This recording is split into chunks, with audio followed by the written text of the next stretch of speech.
Hi, my name is Richard Matteson, and welcome to the DigiMusiCam series, Secrets of Learning the Guitar.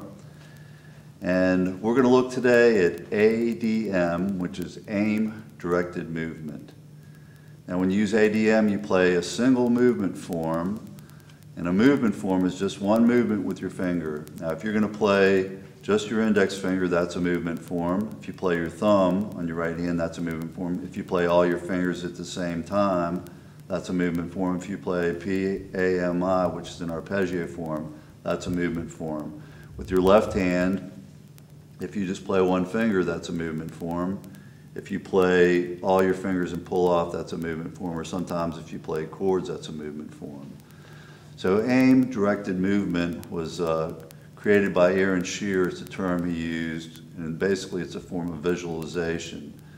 You know how to move your fingers and where to move your fingers to play something in advance. You know how to do it before you play it on the guitar.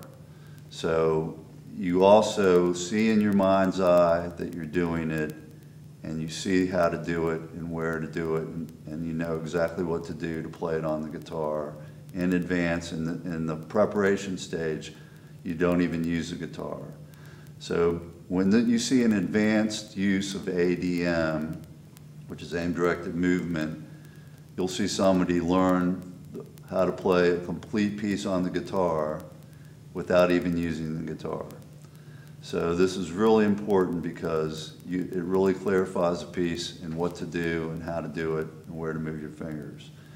Okay, so when I was at North Carolina School of the Arts in the 1980s, working with Aaron Shearer on his books, we talk about ADM at his condominium in Winston-Salem, and what we would do is, as students, this is an advanced use of ADM, we would learn a piece using ADM and visualization.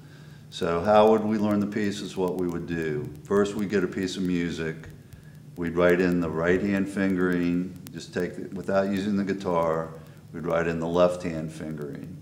So we'd write the right and left hand fingerings in completely, and if we didn't understand what to do, we might clarify the left hand fingering by moving our fingers, but we wouldn't use the guitar.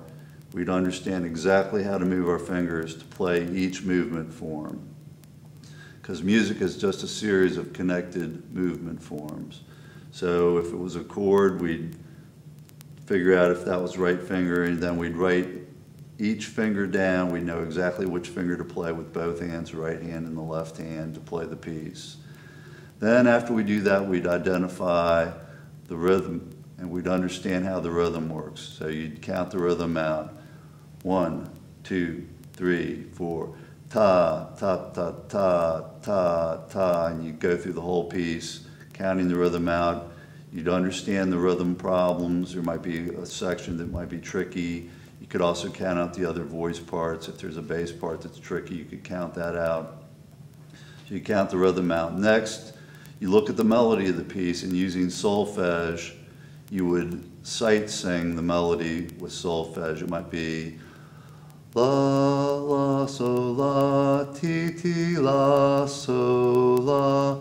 You keep the rhythm going, and you go through in solfege the whole piece. Then, after you've done that, that's a preparatory work. So this is preparing to use ADM. You would use another preparatory phase of ADM, which is actually physically playing it, but not on the guitar. You'd use the back of your hand as if it was a guitar neck.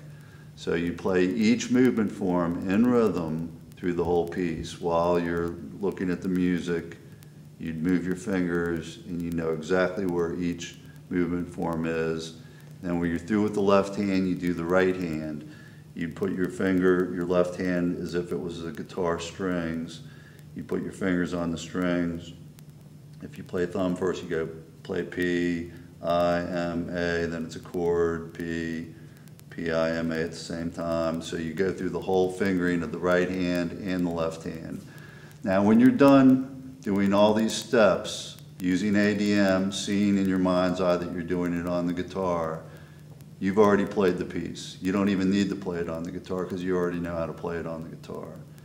Then, if you want, you can go to the guitar, you can get the guitar out, and then you can slowly play through. Now, when I was at North Carolina School of the Arts, you could see people learning this way. They'd start off, they'd play it through once on the guitar very slowly. They'd play it perfectly. There would be no mistakes, no errors, no hesitations. They'd play it 1 or 2 times more through, and then by maybe the 4th or 5th time, they'd be playing it perfectly, and they'd be playing it up to tempo, and everything would be right. So what ADM does, it gives you, you go from accuracy, you play it accurately in your mind, you play it accurately on the guitar, you play it accurately every time you play it, to accuracy. So you go from accuracy to accuracy. Now, how do most people learn? What they do is they go from inaccuracy to accuracy. They don't really know what they're doing.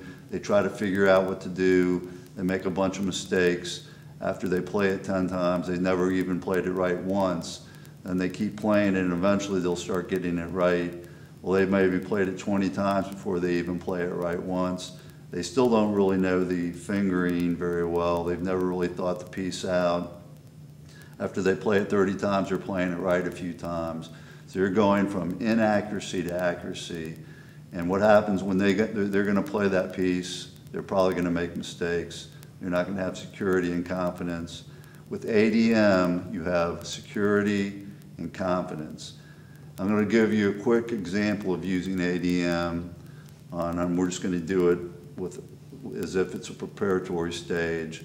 So you're going to play the A note, which is La, on the 3rd string, 2nd fret. So you look, this is your guitar, your wrist is really your guitar neck. You see your finger above the 3rd string, it touches the 3rd string, presses the 3rd string against the 2nd fret. Now you've played that note. So that's what ADM is. You visualize exactly what to do, and if you're going to play a little passage like La, La, so La, La, you'd go La, La, so La, La. And on your right hand, you'd play your index finger on the 3rd string. You prepare your hand, put your thumb on the 6th string and your other fingers on the string. You're going to play the 3rd string. You go La, La, so La, La. And we're just doing this as an example, but you'd know exactly how your finger would move on both hands, and you'd see that in your mind's eye before you play it on the guitar. And then when you play it on the guitar, it would be the same exact thing as if you were playing it. You know, you see the A note, you see your fingers on the guitar and the strings. La, La, so La, La, La, La, so La, La. So that's what ADM is. It's aim-directed movement, and this is what you use to learn how to play something accurately all the way through. This is the best way to learn. You go from accuracy to accuracy instead of inaccuracy to accuracy. ADM, aim-directed movement.